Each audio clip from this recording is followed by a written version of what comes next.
You managed to get into our company as a high school graduate, huh? It's really embarrassing for me to have a high school graduate as my subordinate. Just as usual, it's the department manager who makes these sarcastic remarks. This level of work can be done even by a high school graduate, right? Saying that, he leaves the work behind to me and goes away. Again. I let out a sigh and start going through the materials left by the department manager.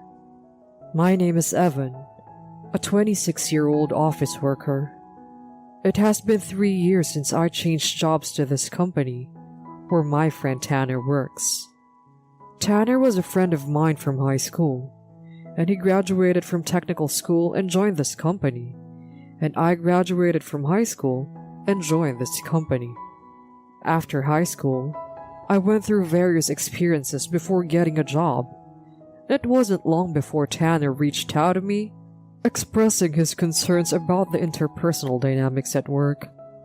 Tanner has a shy and introverted side, and even during our high school days, he would sometimes struggle with his friendships. As a relatively sociable person, I have helped Tanner on several occasions. I never intended to help, but thanks to me, we were able to enjoy events like cultural festivals and sports events. Tanner still mentioned it to this day, but it was actually me who was being helped. I had poor grades, but thanks to Tanner, I was able to avoid getting failing grades, and I was able to graduate. To those around us, we might have seemed like an unlikely pair, but we have been best friends for a long time. I heard that Tanner is not doing well at the company. I heard that his company was recruiting employees, so I mustered up the courage and decided to go for the interview. It's a big company, so I thought I wouldn't end up in the same department as Tanner. Besides, I didn't have much attachment to my previous company, so I thought it would be great if I could be of any help to Tanner. Even a little bit. After interviewing, I passed with flying colors, and when I informed Tanner about it, he was very surprised. It's unbelievable that Tanner and I are working at such a big company. While the main headquarters is located separately and has a relaxed way of doing things, it seems that the atmosphere at the headquarters itself is rather tense. After joining the company, I didn't end up in the same department as Tanner, but I was assigned to the sales department on the same floor. I went over to Tanner, who was alone during the break, and as we talked, gradually more people started gathering around. Tanner may be reserved, but he has a lot of knowledge, and his conversations are interesting. Naturally, the interpersonal issues that Tanner had been struggling with gradually resolved as I became the catalyst for positive change. Looks like I'm relying on your help again, Evan. Tanner may say that, but I just created the opportunity, you know? The reason people started gathering around you, Tanner, is because of your personality, isn't it? Upon hearing that, Tanner blushed and let out a shy laugh. As for me, the salary here is higher than my previous company, so I have no complaints about changing jobs. However, 3 months ago, there was an issue of me transferring to the headquarters that came up. Isn't that amazing, Evan? Tanner may say that, but I've been comfortably navigating the current role, and I wasn't eager to move to headquarters, with its intense and competitive environment, just for the desire of career advancement. But Tanner said, Evan, you'll be fine. Besides, there's a rumor that the headquarters offers higher bonuses. With Tanner's encouragement, I made the decision to go ahead with the move for now and resolved to consider it. As expected, the atmosphere at the headquarters was tense after the transfer. However, the section manager is the only one who takes good care of me. Evan, let's go to the business meeting together today. Upon hearing that from the section manager, I accompanied him to go see the client. Then one day, I noticed a foreigner who seemed like a traveler, looking around anxiously in front of the train station. I wonder if he doesn't know where he's going, the section manager murmured, and our eyes met with a foreign man. The man approached us and showed us a map on his smartphone. It seems that he wants to visit a famous church around here, but the nearest station was 2 stops ahead. The section manager tried to explain in simple Spanish, but the man was not understanding. I intervened and explained in Spanish. The foreign man expressed his gratitude to me and the section manager in broken English, saying thank you very much, and headed towards the train station. After witnessing that exchange, the section manager said, "If you have such a skill, Evan, you should have told me earlier." His eyes widened. I had relatives living abroad, and after graduating from high school, I stayed with them for a while. However, I didn't take any Spanish proficiency tests, or have anything notable to write on my resume. Then, with great interest, the section manager started asking me about my overseas experience and expressed his desire to entrust me with a certain task. "There's a negotiation with a foreign Spanish-speaking company, and I was supposed to be in charge of it. Would you be willing to work on it together?" We had planned to have an interpreter, but it seems he felt unsure about whether the interpreter would accurately convey the specialized terminology. He thought it would be just right if I could assist. I have experience presenting in Spanish at my previous company, and wanting to be of help to the section manager who was taking care of me, I immediately nodded in agreement. Afterwards, I happened to overhear a conversation between the section manager and some executives, and they mentioned that depending on the outcome of this project, it could also determine the section manager's promotion. I'm thinking that with this major deal involving the executives, there might be a chance for me to receive a special bonus or promotion. However, the troublesome one is the department manager. The department manager has been a hassle since I moved here. You can't expect someone coming from a branch office to be useful, right? He said, looking down on me. So soon after the transfer, you managed to come to the headquarters despite being a high school graduate. Just make sure you don't hold us back. There have been times when he said things like that. One day, as I was preparing presentation materials for a negotiation with a foreign company, the department manager approached me from behind and called out, "So, you're the one in charge of that, huh? Well, that project is not really important anyway." He laughed as he said that. Apparently, the department head has made the mistake of thinking that this is a case that doesn't matter. I was angry, but it seems that the department manager has a dislike for the section manager and often complains about his projects. I thought it might be better to just let them continue with their misunderstanding, as it would prevent unnecessary disruptions. I decided to leave it be and not confront him. Perhaps satisfied that I didn't argue back, the department manager left while laughing. And finally, the day arrived for the negotiation with the foreign company. Just then, the department manager came to my place. "You don't have to be at the business meeting tomorrow." Huh? But I had planned to give the presentation in Spanish, so I tried to convey that to the department manager, but he wouldn't listen. "It seems like you have a hard time dealing with people." Even though it was supposed to be an important matter, it seems that the department manager found out it's actually an important project involving executives.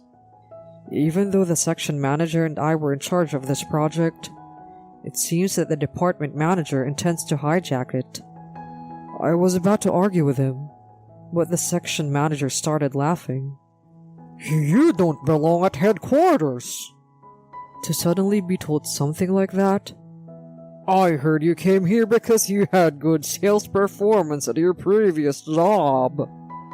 But here, you haven't produced any results at all, have you? The department manager may say that, but it's all the department manager's fault.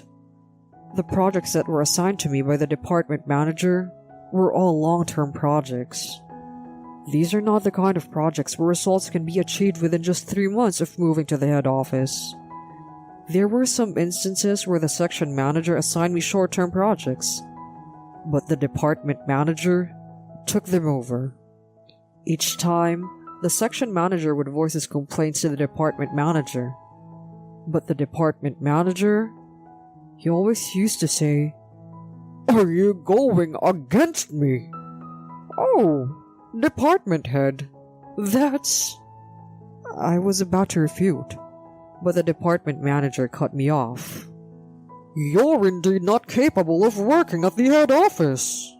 Choose between getting fired or being sent back to the countryside," the department manager says to me with a smirk on his face.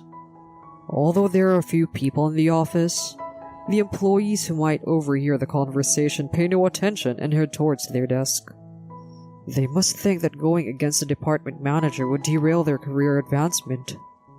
The section manager is currently out, and I'm starting to find the situation quite troublesome. "Hey, what are you going to do?" the department manager says. But I can't work under this person anymore. With that thought in mind, I spoke up. "Well, then I'll quit." Upon hearing that, the department manager stopped his smirk and glared at me. "You don't have any guts, huh? Just bow your head to me." He says that, but I don't understand the meaning. "What should I bow my head for?" I said clearly. The department manager responded, "I'm saying that's where you're being cheeky. Quit right away."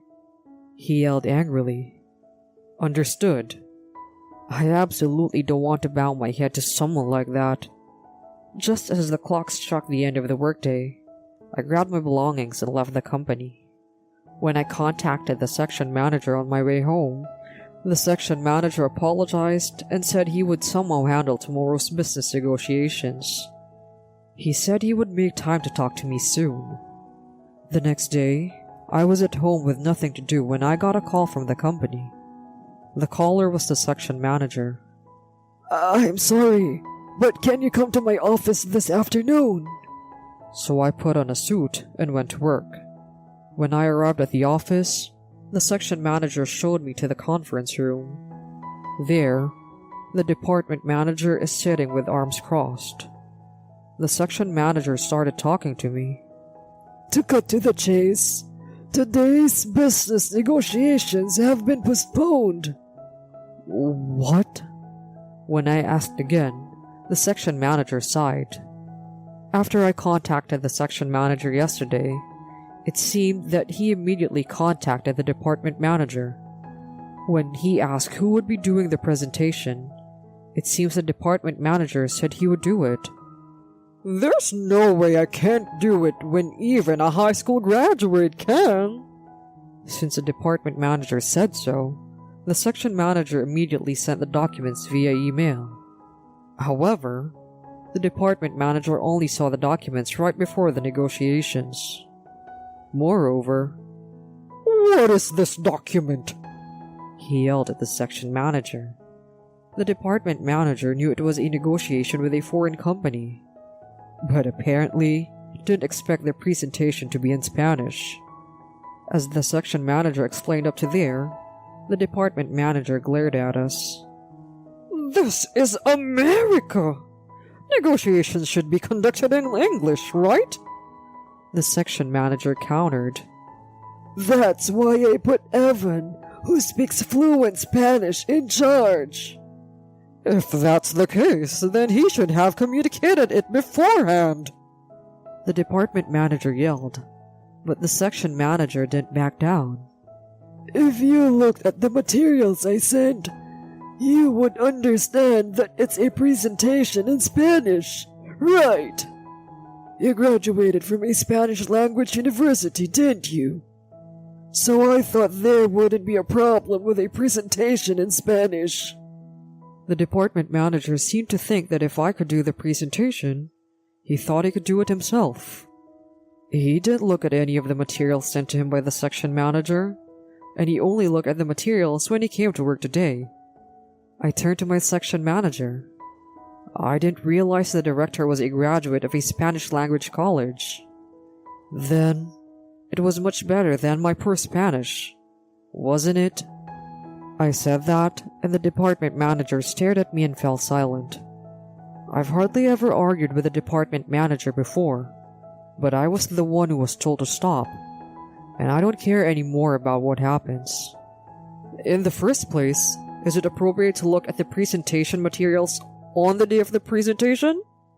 Or, when you're at the department head level, can you make a presentation with just a quick glance at the material? Since I've been looked down upon all this time, I made sarcastic remarks, but the department manager just glares at me silently. I continued. Those materials were something that my section manager and I worked very hard to create. I have previous experience with business negotiations in Spanish at my previous company, and I even studied business Spanish on my own. I made sure to create this presentation properly, leveraging my previous experience. However, I was told to quit the company the day before for some inexplicable reason, and was made to act as if I was taking credit for it. It doesn't feel good at all. So finally, I confronted the department manager. What's wrong with me as your boss taking over the work of a noisy subordinate? In response to those words, I instinctively refuted. But you haven't taken over the work, have you? Considering that the negotiations were postponed. Upon hearing that, the department manager fell silent, and the section manager stifled a laugh beside me. Why was it postponed? At the very least, if you graduated from a foreign language university, you should be capable of a decent presentation, right? To which the section manager replied, I thought the same, but the department manager unilaterally made the decision to postpone without consulting anyone. It creates a negative impression on the other party, and this business negotiation might be in jeopardy right now. I couldn't help but voice the question that arose in my mind. Department manager, are you really a graduate of a Spanish language university? As I said that, I could see the department manager's face turning pale. I looked at the section manager. Surely, there's no such thing as falsifying educational background, right? As I said that, the department manager's complexion worsened rapidly. Department manager? The section manager and I leaned in closer to examine his face, and the department manager suddenly stood up and slammed the table. Shut up! As he said that and headed towards the door, I stood in his way.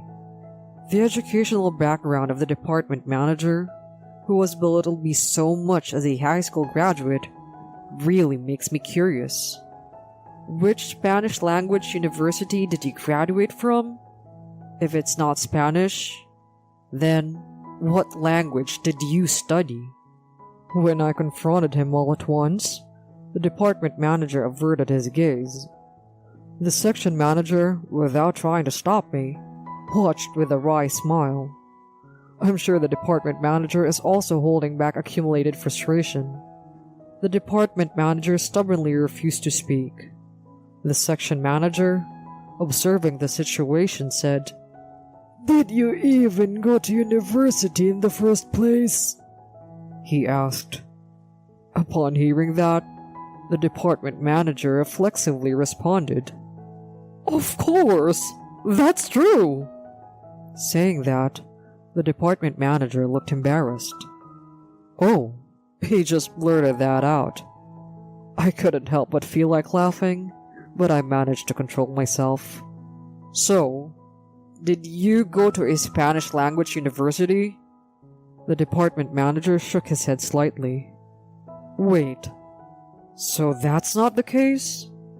The department manager added to the conversation, saying in a quiet voice, I have graduated from university, he said. In the end, we didn't find out which university it was. But both the section manager and I, with a sense of embarrassment, left the department manager, who had fallen silent, and exited the conference room. Afterwards, thanks to the section manager's arrangement, I was scheduled to have a meeting with the director. The section manager suggested that I explain the circumstances and provide an explanation. During the meeting, the section manager also attended, and we discussed what was said by the department manager regarding the matter of this negotiation. In fact, it turns out that this director was a key person facilitating this negotiation, so the department manager acted out of line. The director who was responsible for supervising the department manager was furious. It was at that moment that I learned for the first time that the department manager was apparently a relative of the company president, having obtained his position through connections. That's why nobody had been paying any attention to the department manager's behavior until now. Upon learning about the department manager's true nature, the director mentioned considering disciplinary action. As for me, the section manager spoke up. It depends on the individual's feelings, but personally, I think Evan is excellent, and I would like him to continue working here. He offered his recommendation. However, to be honest, I no longer want to work under that department manager. I conveyed that sentiment to the director, the person responsible for supervising. The decision regarding the department manager's position and my employment was put on hold for a while. That night, I received a call from Tanner. Evan, you became the talk of the town as our branch representative. What on earth happened? I didn't want to worry Tanner unnecessarily. I didn't tell him about this matter. But somehow, Tanner already knew about the rumors. I'll contact you once I've made a decision, I told Tanner and hung up the phone. A few days later, I received a call from the section manager, informing me that the department manager had been demoted, and there was a proposal for me to return to the branch office. Tanner, he was your friend who you used to talk to every day, right? I have told the section manager about the circumstances of my joining the company before. It seems like he remembered what I said at that time. Tanner came barging into the headquarters. Since the section manager said something outrageous, I asked what was going on. Then, Tanner and people from the branch office went to the headquarters. Evan is an indispensable person. If he's treated like that at the headquarters, I want him to be sent back to the branch office. Tanner appealed to them. Moreover, I heard that the branch manager was also there. What do you want, Evan? When asked by the section manager, I was troubled, but I chose to return to the branch office. I occasionally keep in touch with the section manager. It seems that the former department manager faced disciplinary action, including demotion to a regular employee, as other instances of power harassment and the true extent of overtime work were exposed. By the way, I don't know who told me this, but apparently, the former department manager didn't go to a Spanish language university and only graduated from a local third-tier university. That's what the section manager told me. I'm not sure if he was actually misrepresenting his educational background, but if he had honestly corrected his academic history, this situation could have been avoided. Well, technically, he did have a college degree. The section manager laughed. Afterwards, it seems that the former department manager became a subordinate of the section manager. However, he was not performing well in his job. and I heard he has been reassigned to a rural area as a disciplinary measure. I guess that's karma for you. As for me, I returned to the branch office and I took over the project from that foreign company. The presentation went well, and the performance of the branch office has improved. I'm enjoying my work, and the relationships with my colleagues are going smoothly. I owe it to Tanner. By the way, I was surprised to hear that you marched into the headquarters. Thanks for that. Tanner chuckled, and slightly embarrassed, he sniffled his nose.